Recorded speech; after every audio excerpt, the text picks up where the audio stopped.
Brown 45. Brown 45. Hot, hot, hot, hot, hot,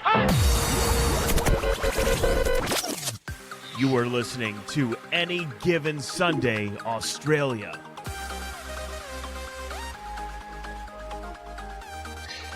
Yes, hello and welcome to the Any Given Sunday Australia podcast, the number one podcast in at least 3 households, 1 studio, American Football Australia head office with Wade, NFL Australia head office with Charlotte and the girls.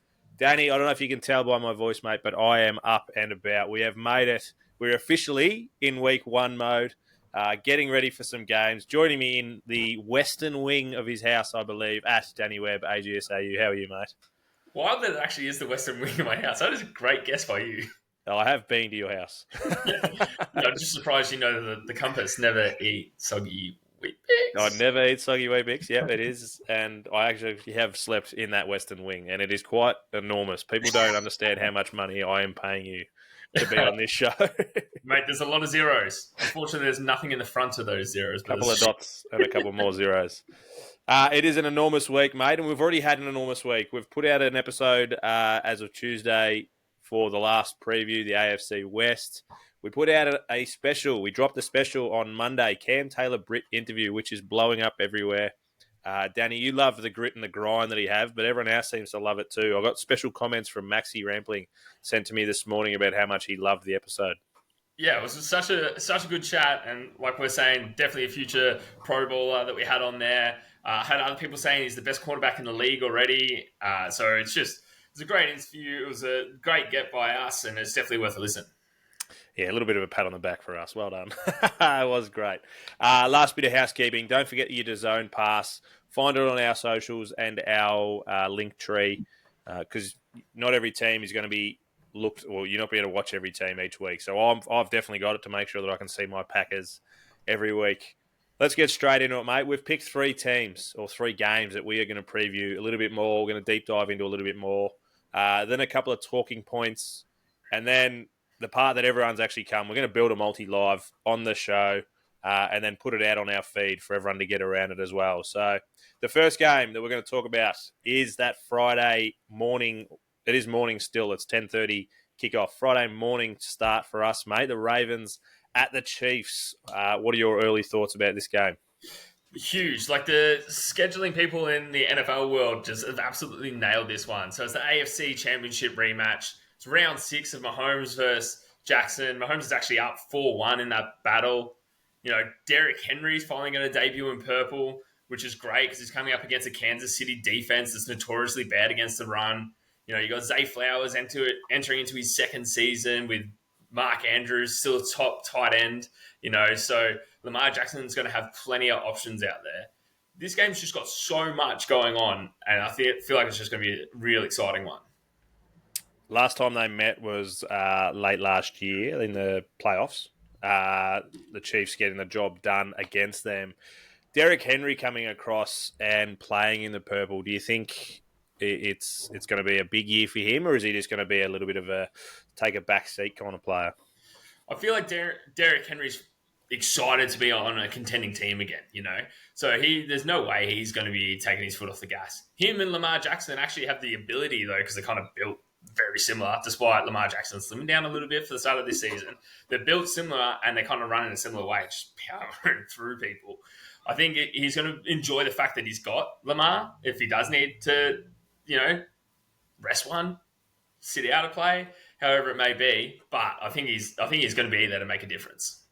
And like you said, though, having Lamar having him in the backfield just to take that pressure off him, it might actually open up him for his running game, which has been so pronounced in the past.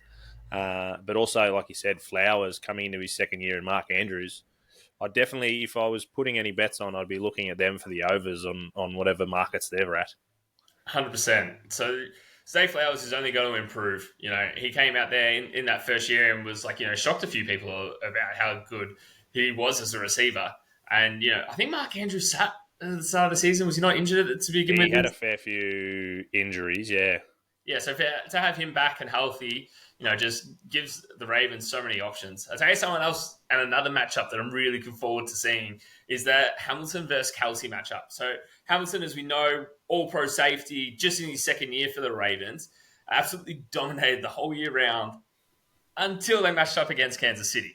And he was matched up against Kelsey. So I feel like he's going to be a matchup to watch. He's probably going to be out for a little bit of revenge because Kelsey just had his way with him. And there's clear clips from that game where Mahomes is just saying, he can't guard you.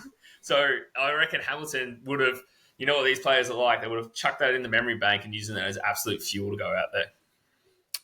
And last year, the Chiefs had the home opener against Detroit. I remember watching this game, and it was an absolute classic. And it really started MCDC's Detroit year going off on the right direction.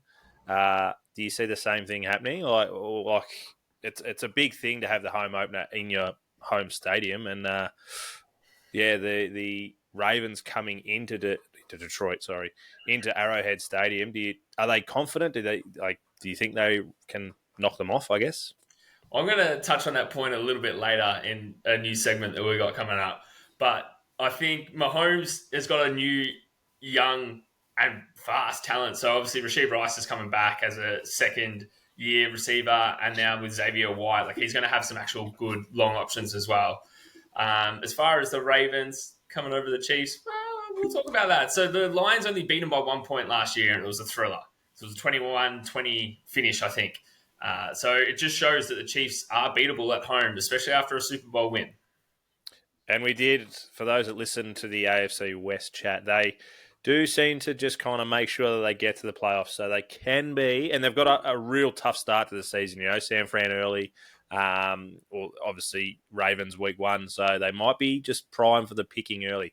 I do like what you're saying about Rice and White being, and if our young bloke Xavier Worthy gets a crack, I'd be looking at Mahomes for plenty of yards, but also the KC's defense against the run. I'd be looking at that Lamar and King Henry kind of upping the yards as well. Yeah, I reckon it's going to be a heavy run game for the Ravens and a heavy passing game from the Chiefs. Definitely. I'm pretty glad that we've got the day off. I'll be able to be sitting home and watching this. They've done well. This is a great start of the season, though. So, but you said Mahomes versus Jackson 4-1. Do you think does that play on Jackson's mind a little bit? Yeah, for sure. So Jackson's just got more and more to prove against Mahomes. He'll be hating the fact that every time he goes up against him, bar one, he's lost. He will have that definitely. This game would have been earmarked for a long time, not just because it's the season opener, it's because he is facing up against Mahomes, and I feel like he's got a lot to prove. And a revenge game, really. They knocked him out of the AFC Championship, so I'm kind of talking to myself into the Ravens having a fair bit of chip on their shoulder about this game. Oh, they're going to come out there firing. Absolutely. The second game that I don't want to pick a winner because you said we're going to talk about it. So the second game we're going to talk about Packers-Eagles. Now, we're not going to pick a winner for this one, mate, because obvious. I'm Packers, you're Eagles. But the first game in Brazil, huge for the game. It's growing. It was in Germany last year. You were there. It's been in London and stuff like that. But heading out to Brazil now just kind of opens up, before we get to the game, does this not open up more and more that Australia is going to be getting a game soon? We've been rumoured and penciled for a long time. The issue for us is the time difference, and it always will be, and the length of travel as well. Like Brazil isn't that far away necessarily from the North Americas. It's the same time zone though, isn't it? Yeah, exactly. So that kind of might be like an hour or two difference. Like whatever it is. One part of the game, one part of the buddy. Yeah. Very, very similar time zone. But yeah, for them coming to Australia, like as much as I want them to come, we've still got a few more hoops to jump through, but we'll see what happens. Yeah. All right. So as far as this game, mate, where can you see the Packers getting all over your Eagles? Oh man, this is going to be good. We really got it. We could have made a whole episode just on this. Yeah, I know. Going so deep into it. Well, the Packers got all their key receivers that are returning, but they're all in their first few years. You got juniors and sophomores going in there, so they're all quite young, super hungry and super keen, which could be a challenge really for the Eagles secondary because last year our pass defense sucked. Just straight up, it was bad. But luckily, we drafted 2 new defensive backs. Which they're going to be under the guidance of Slay, and then CJGJ. I'll get that 1 point before the end of the season. Is back, which is great because he was a big miss when he went to Detroit last year. And then, as we mentioned in the preview episode, we've got Vic Fangio coming back as the DC, which hopefully will actually tie us all together, and he will actually start defending the passes because that's what we need. Because we got rolled in that last year. It's funny you say that because especially towards the back end of the year, I reckon the last 8 games, Jordan Love was top 2 or 3 QB. QBR was right up there. He was up there with Mahomes and Herbert and the likes of that, Josh Allen in QBR and ratings. But on the defensive side of the ball, I especially remember the last time we actually played you, our run defense was absolutely horrible. We have a new DC. He's come from college. I think it was Boston College.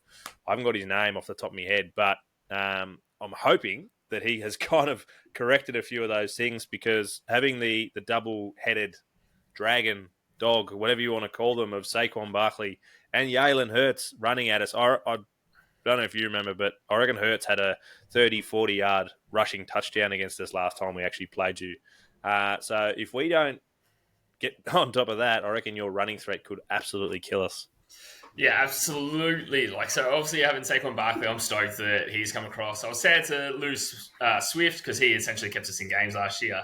But we've got Saquon Barkley, and then we've kept majority of our receiving offense, in AJ Brown, Devontae Smith, Dallas Goedert, and then picked up Dotson as well. So, between the 5 of them, that is an intense offense that anyone's going to be facing. I'm not just saying that as an Eagles fan. I'm just saying that as a fan of football because at the end of the day, all 5 of those guys are threats. And then you've got Jalen's arm and his feet.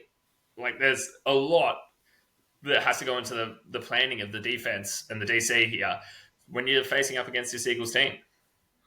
I do. I know we made the joke about, you've got the 4 or 5 receiving, again, 4 or 5 headed dragon kind of thing. Who's going to be able to stop them? I think the Packers, especially, we brought in Xavier McKinney over from the Giants. We've got Jair Alexander. We've got Eric Stokes. We've got a pretty good, cornerback safety setup. So I reckon we'll be able to shut 2, maybe 3 of them down. But if the other 2 or 3 get off the chain, we might be in a little bit of trouble. But I do think Green Bay is one of the teams that can shut down this huge receiving offense. But then, as long as your running offense doesn't get on top of us either. But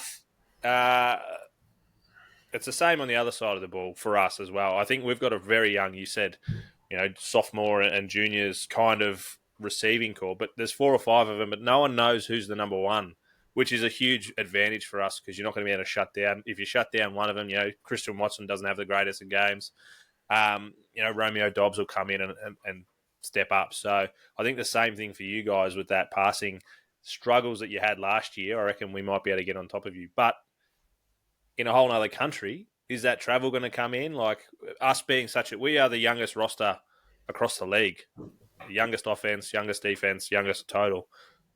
I hope that travel doesn't affect this because it is still, I haven't been to Brazil, but I imagine from the top of, we're both at the top at least. We're both at the top of America. Coming down, that's going to be, 7 or 8 hour flight, isn't it? Yeah, we probably should have looked that up beforehand because my American geography is no good either. I can't believe, we'll get to the Brazil part. I can't believe you didn't mention the fact that you got Josh Jacobs coming as well. You just completely brushed over things under wrap. I'm just making sure that, because we know a lot of Eagles fans will listen and watch. We're starting when he comes out and absolutely dominates, to be like, oh, well, I didn't want to give it away. We did lose AJ Dillon, though. He's out for the year with a neck injury. So our double has kind of brought down to a single. Yeah. So with them playing in Brazil, I've only seen the Eagles players come out and say some of this. A few of them aren't necessarily that stoked to be going down there just due to the crime rate and everything else that's going on currently in that country. The managers and agents are saying, essentially, stay in your hotel room, go to the game, come back, go to your hotel room. So the players aren't necessarily stoked to be there, but still, hopefully they will put on a performance nonetheless. And also, I remember early days they were like, don't wear green. Packers are coming out in green.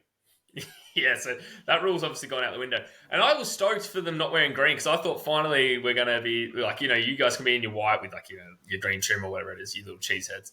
And then Philly can come out in all black. I love the all black, but they didn't do it.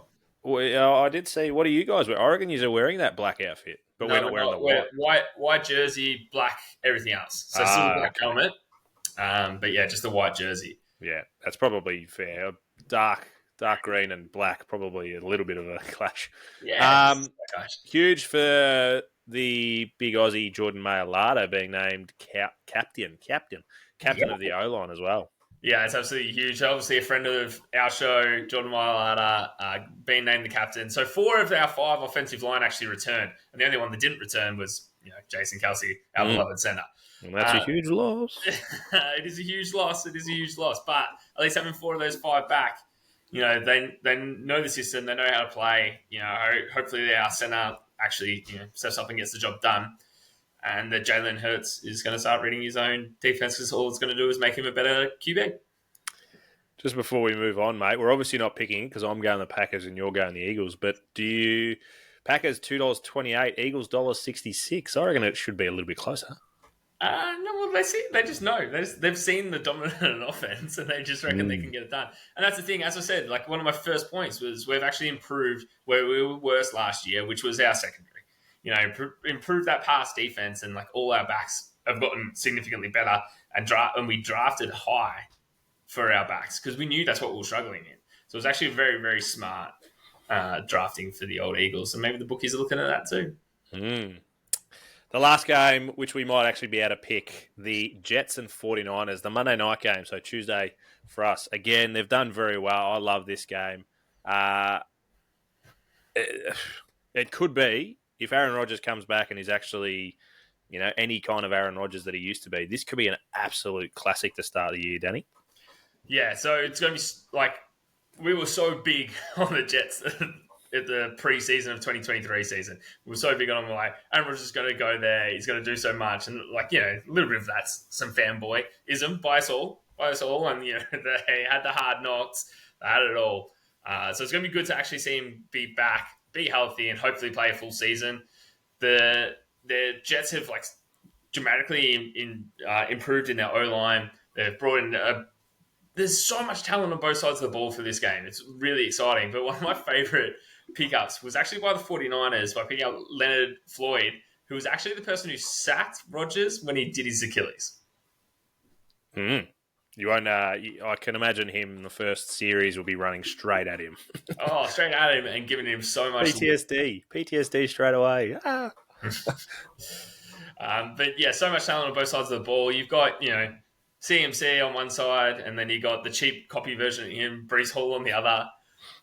Mike Williams is going to put on the green for the first time. Hassan Reddick is still in his little contract holdout, and as actually I think rumored, or maybe officially by the time this has been released, has requested a trade due to the contract negotiations. He's probably going to be the number 1 free agent next year, so he's only got 1 year left of his deal, but wanted a contract extension. The Jets weren't coming to the table with that, so now he's put his hand up and said he wants a trade. And his rumored destination is actually going to be the Ravens. Wow. Imagine a trade on a trade. You've been traded and you go, I'm out. Trade me again. Well, I guess if you're not getting your cash, you want to be out of it, don't you? And he's just currently stacking up fines. So he's obviously not desperate to be playing for the Jets. And he's obviously not that desperate for $1 either if he's just sitting there on the bench and copping the fines.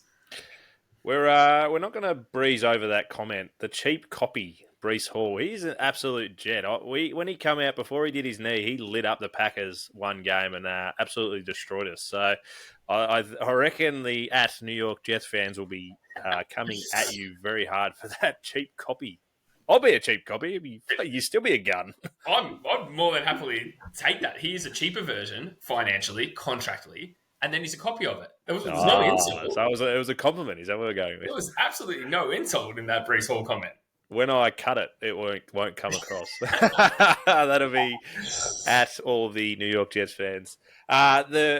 Realistically, you're right.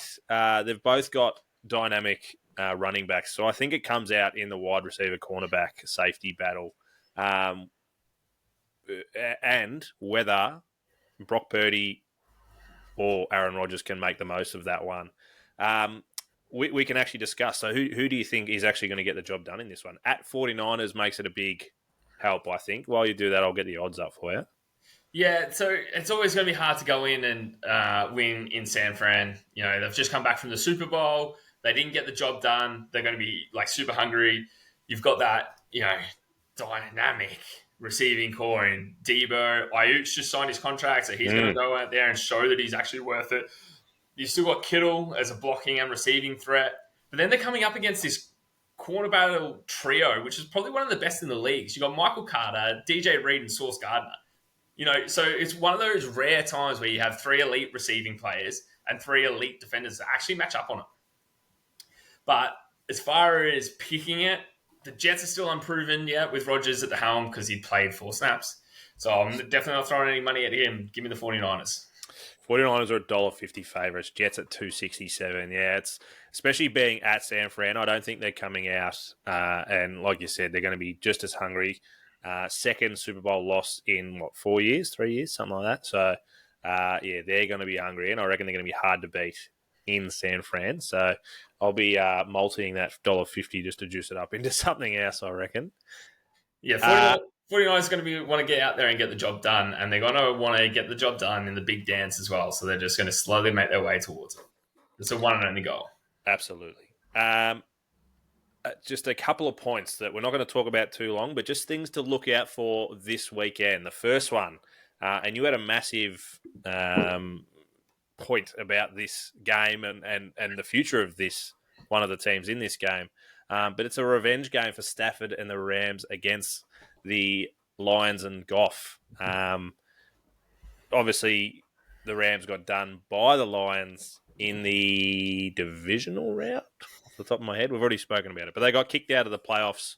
I imagine a huge chip on the shoulder of Stafford and the Rams heading to this game, mate.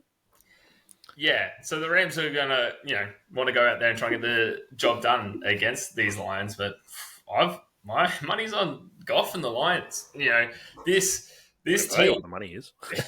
this Lions team is like super interesting. They got pretty far last year. I feel like they've got more to prove as well. Young, hungry team. Goff at home as well. In Detroit. So it'll be hard, I think, to almost bet against them. They're playing at home. They got further. They beat them last year.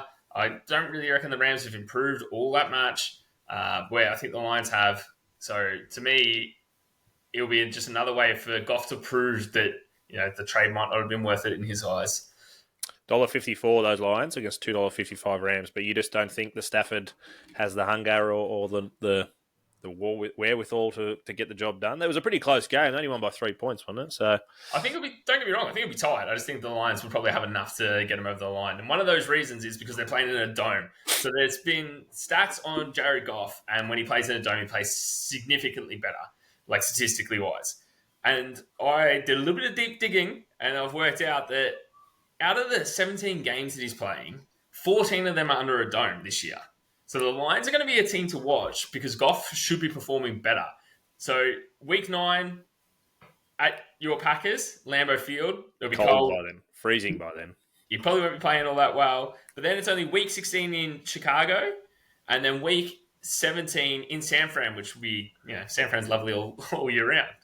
Yeah. So realistically, Goff's going to have a great year. So we're saying 14-3, is that what we're saying? I'm not saying that the rest of the team's going to perform excellently, but he should. But it's definitely a game to keep your eye on for those that are neutral to those kind of games. Second one, the Caleb Williams hype. We're going to find out his first real test against the Titans this week. I think it's a great one for Chicago to come out and play against. Is the Titans. You're not coming out against one of these super heavy hitters. You're not coming out against the Chiefs, Eagles, 49ers. Packers. You're not coming out against one of the, the top tier teams. You're coming out against the Titans, which, they should hopefully improve on last year, but who knows, really. I think it's going to be great for him to be able to, prove his worth. I've been following super closely with Hard Knocks. He is passionate, dedicated, confident, unbelievably confident, maybe. So it'd be really good to see him come out and play his first full proper game of NFL. He unprecedented as well. Hasn't even played a game and got named one of the captains. Are you surprised? I'm not, and do you know why I'm not surprised? Is because I think that kind of just shows the kind of place that Chicago is. It's a dumpster fire. So I would not be surprised if Will Levis comes out and absolutely tears Caleb Williams a new one this week, and I kind of hope he does because I don't like the arrogance. So yeah, I'm getting around. Let's find out how much they're paying. What do you reckon? Surely they're not going in favourites with their. Chicago were in some people's like Super Bowl conversation. $1.52 favourites, $2.61 Tennessee. It is in Chicago though. I think Chicago are going to come out and win because they've improved on both sides of the ball. Caleb Williams did pretty well in preseason. Everything he's doing, he's working hard in practice. As much as he is unbelievably arrogant and it's kind of painful to watch, that arrogance can sometimes, a lot of times, yeah, it's very good for those quarterbacks, isn't it? So create confidence. They get so in their own head that they think like that they're the best that they actually perform better. So I can't see the Titans getting up on them. Number 3, Jamar Chase, still sitting out practice and possibly not suiting up this weekend. How much does that hurt the Bengals? Massively. They're playing New England. Less massively. So if they're playing anyone but New England, I'd probably They're still $1.23 favourites. I'd still probably be pretty concerned. Obviously, Joey B's going to want him there because it's going to be his number one option once he finally gets the contract done. And he's actually come out and said, I think he wants 1 penny more. He wants one penny more than JJ. Then he'll sign the deal. Cincy, just give him the penny. Yeah. Cincy is renowned, though, for being that, it sounds harsh, but for lack of a better word, a tight-ass city that don't want to be paying people the big money. They've just paid Joey B, so maybe the purse strings are a little bit tight in Cincy and can't afford that 1 penny over. Maybe not, but it's 1 penny. I'll give him the penny. I'd rather see him play. I think it's the 35 million on top that they're worried about. But yeah, having him not suit up, it obviously just limits the options and gives New England a little bit of a sniff where they probably shouldn't have that sniff, really. Yeah, I just sort of think it's good of a sniff. It's a broken nose they're sniffing with. And that's probably why he's almost happy to sit out, knowing that it's actually not going to affect his team season. Last one. This is the week of the beginning of the comeback player of the year race, and I think it is already down to 2 between Burrow and Rodgers. Whoever has a better season is pretty much guaranteed to be comeback player of the year. You hated that when I told you that, but that's the rules, mate, and they are 1 and 2 in the betting. I just don't love the fact that the award goes to an injured superstar who was out for a season and then comes back, because both of them realistically should be performing pretty damn well. And they will. And yeah, I'm putting my money on Burrow. I don't know what he is, but I'm thinking Burrow's going to have an absolute year once Jamar Chase signs his contract. So yeah, our boy Cam Taylor-Britt really talked me into it. And we're now Cincy fans a little bit. There's like part of our love heart. There's a little tiny corner that's Cincy. There is. We'll have to get some Cincy gear. All right, what we're going to finish off with is what we're going to do every week. And any given Sunday bet of the week, which is going to be the any given Sunday bet of the week is going to be picking an underdog pretty much. And then we've also put together a multi for us. It comes to us from Sportsbet. You can follow us on the Sportsbet feed, Any Given Sunday AU podcast, all one word. You put that in. You've already found us. It's obviously not too hard to find if you found us. The biggest thing about Sportsbet this week, we have a free swing on Friday. So the multi that we put out that you can find and get around, you can actually up to $50. If any leg loses, you'll get $50 back, or whatever you've put on. You'll get it back in bonus bets. So it's a free swing, and we're pretty confident with what we are going to put together. But do you want to talk us through what you've gone and picked the Any Given Sunday bet of the week? Who is going to be our Any Given Sunday? Obviously, Any Given Sunday, any team can win. Hence, why we're going to go for a bit of an underdog. Yeah, I just thought it would be a nice little fun segment for us to throw together because it happens every week. There is Any Given Sunday moment, even though now we play on Friday, Saturday, Sunday, and Monday. Despite that, I'm Thursday. How dare I forget? Correct. There will always be at least one upset, and it's our goal for the rest of the season to pick them.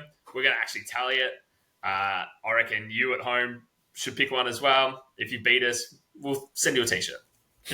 Sounds good. You heard it here first. You've got the first pick. Who is it? So I've picked the Ravens for the win, and that's why I didn't want to discuss it at the start because I wanted to save it for this new segment. Ravens for the win. They're paying $2.27.